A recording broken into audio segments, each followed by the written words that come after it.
The wine glasses clinked. Laughter erupted.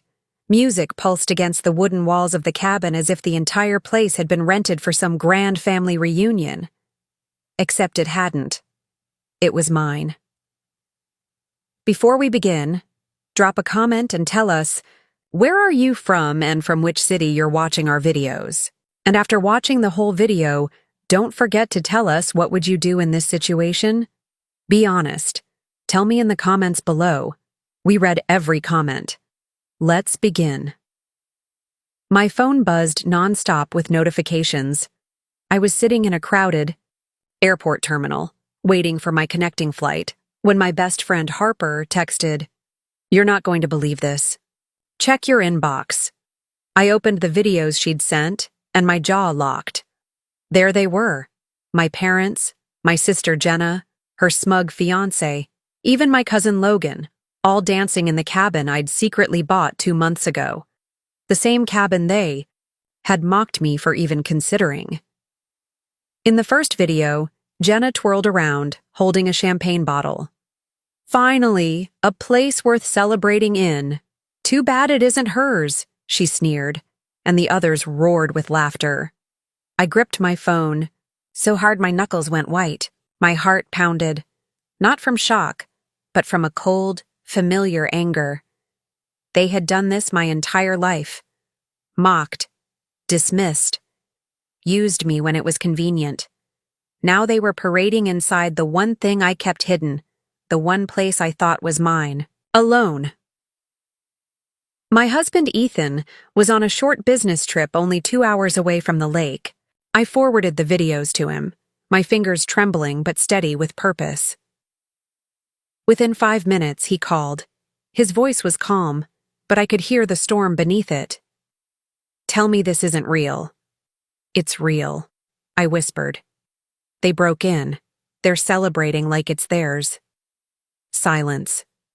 Then, a single sentence that made my stomach twist. "I'm driving there right now."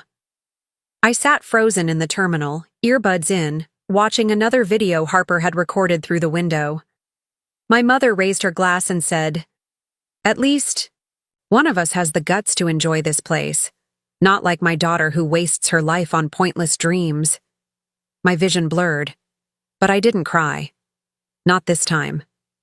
Instead, a strange calmness spread through me, because I knew what was about to happen when Ethan walked through that cabin door, and an hour later, he did.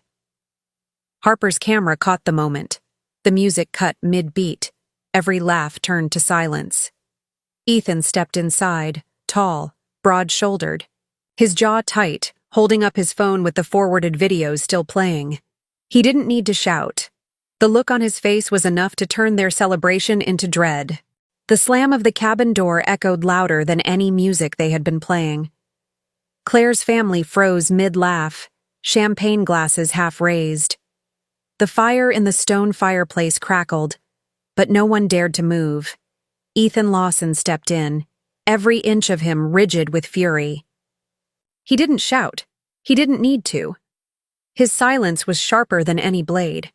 In his hand, his phone still glowed, the videos playing on repeat, Jenna spinning in circles, Diane raising her glass, Richard slurring about how his useless daughter would never amount to anything. "Funny party," Ethan said, voice low but cutting through the air. "Did my wife forget to invite me? Or did all of you forget this house doesn't belong to you?" Claire's mother, Diane, tried to chuckle, her face paling. "Ethan, darling, don't be dramatic. We were just breaking and entering." Ethan's tone turned icy. Mocking. Claire in her own home? Drinking? Celebrating like parasites in the one place she kept sacred? The champagne glass in Jenna's hand trembled. She glanced at Marcus, who whispered, "Stay calm. He won't do anything." But Ethan's eyes narrowed on him. "Marcus, isn't it? You laughed the loudest. Something funny about trashing your fiancé's sister behind her back?" Marcus opened his mouth, but nothing came out. Richard finally stood, puffing his chest as if reclaiming authority. "Listen, Ethan. This family built everything Claire has. She owes us. That cabin should have been shared, not hidden away. Ethan stepped closer, his shadow swallowing Richard's defiance. Shared? Claire worked day and night for years. Every cent that bought these walls, every nail in this wood, came from her. Not you. And you, he jabbed a finger toward Diane, mock her dreams when she sacrifices more than any of you ever did. Diane's face flushed crimson. She's our daughter. We have a right— No! Ethan snapped, his voice booming for the first time. You have no right. Not anymore. You've humiliated her long enough. You turned her kindness into an open invitation to use her. But this— He swept his arm around the cabin, his voice trembling with restrained rage. This ends tonight. The— Silence was suffocating. The family stood stiff, guilt written across some faces, denial across others. Claire wasn't there physically, but she felt the scene through Harper's live video. Every word Ethan delivered, every line of truth he dropped, was what she had buried in her chest for years. Jenna finally hissed, "So what? She buys a cabin and suddenly thinks she's better than us? She'll always be the same pathetic girl, begging for approval. She can't erase who she is." Ethan turned, eyes burning into her. "You're right. She can't erase who she is. Loyal, hardworking, stronger than any of you. But she can erase who you are in her life. After tonight, none of you will see her unless she chooses. And if you set foot here again, I promise the law will handle it." Logan shifted uncomfortably, muttering, "Come on, Jenna. Maybe we went too far." "Too far?" Ethan barked. "You filmed yourselves mocking her. You broke into her sanctuary and ridiculed the woman who's done nothing but put up with your abuse. Tell me, Logan, was it funny when you watched her mother call her a failure? Did it make you feel powerful? Because all I see are cowards hiding behind each other's laughter." The words landed like punches. Richard's jaw clenched, but his eyes darted to the floor. Diane's lips trembled as though excuses were trapped in her throat. Ethan pocketed his phone and straightened. "Here's how it's going to be. Everyone leaves now. You walk out of here and never step foot in Claire's cabin again. You don't call her, you don't show up uninvited, you don't whisper her name at gatherings unless you plan to speak the truth." "Or what?" Jenna spat, her pride bleeding through her fear. Ethan leaned closer, his voice a venomous whisper. "Or I'll make sure the entire town knows what kind of people you really are. I'll show them every video, every insult, every toast you made at her expense. And when your so-called friends see the truth, it won't be Claire's reputation. Shattered. It'll be yours." The room went dead silent. No one dared to challenge him. Even Jenna, her face twisted with rage, couldn't summon words. Ethan stepped aside, pointing at the door. "Get out." Chairs scraped, glasses clinked back onto the table, coats were snatched from hooks.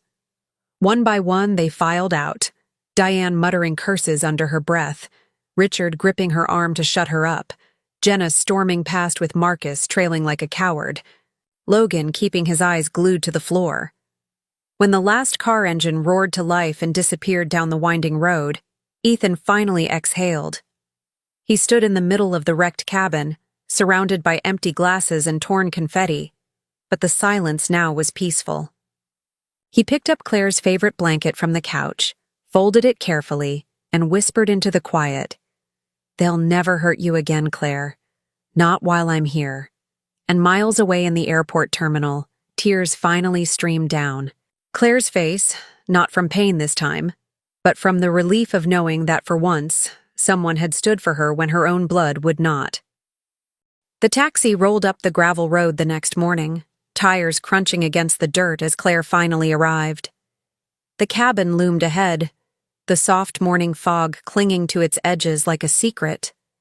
For weeks she had imagined walking up to it for the first time as its proud, hidden owner. Instead, her chest burned with the memory of Harper's videos, her family laughing, pouring drinks, tearing into her name as if she were nothing more than a joke.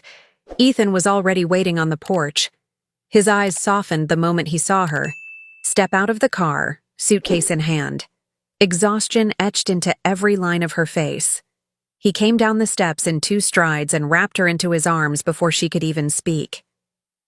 "They're gone," he murmured, his voice steady against her ear, "and they're not coming back." Claire clutched him tighter, the sting in her throat breaking into a sob she couldn't hold back. "I watched every second, Ethan. Every word they said. I thought I'd grown numb to it, but it felt like they ripped something out of me all over again." Ethan pulled back, his hand brushing her cheek. "No, they didn't rip anything out. They just showed their true faces.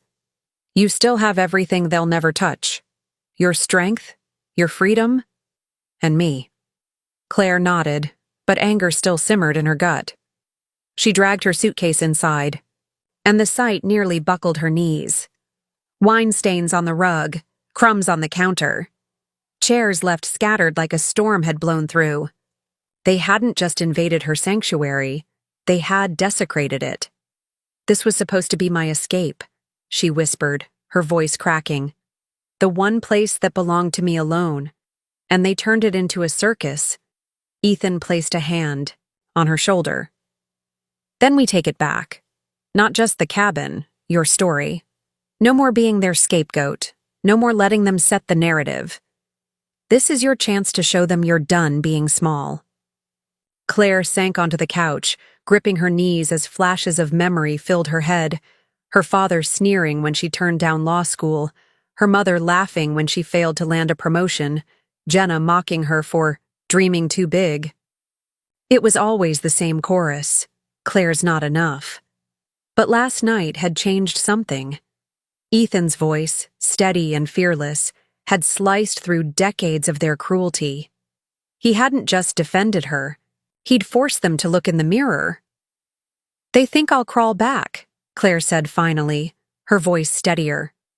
"They've always counted on it, that no matter how bad they treat me, I'll show up, forgive them, let them back in. But not this time." Ethan sat beside her. "Then what do you want to do?" Claire's eyes hardened. "I want them to see they don't own me anymore. I want them to feel the silence of me being gone, the weight of not being able to use me as their punchline. And when they realize I don't need them, that'll be the revenge." Harper arrived a little later, groceries in hand and eyes wide as she looked around the messy aftermath. "Wow, they really trashed the place. I still can't believe you held back and didn't come straight here last night." Claire gave a thin smile. "If I had, it would have turned into a war. Watching Ethan handle it, that was enough." They looked terrified, Harper. For once, I wasn't the weak one in their eyes. Harper squeezed her hand. "That's the thing, Claire. You never were weak. They just made you believe it." For the rest of the day, Claire and Ethan worked side by side. They cleaned the cabin, restoring it to the sanctuary she had dreamed of. Each wine stain scrubbed, each broken glass tossed out, felt like erasing another scar they had left on her life. By evening, the cabin was quiet, golden light spilling through the windows as the lake shimmered beyond the trees. Claire stood at the window, her reflection staring back at her, tired but unbroken. "They'll call," Ethan said from behind her. "They'll try to explain, twist it, make you feel guilty. Are you ready for that?" Claire's lips curved into a bitter smile. "Let them call. This time, I won't answer." Her phone buzzed right then, as if on cue. "Caller ID, Mom." She let it ring. Then another came, this time from Jenna. Then her father. Claire placed the phone face down on the counter and turned back to Ethan. "The silence will be louder than anything I could say." Ethan studied her with quiet pride. "That's my wife." For the first time in years, Claire didn't feel like a daughter desperate for scraps of love. She felt like herself, strong, independent. And she knew deep down, this was just the beginning of her transformation. Because revenge didn't always come in slammed doors or shouted words.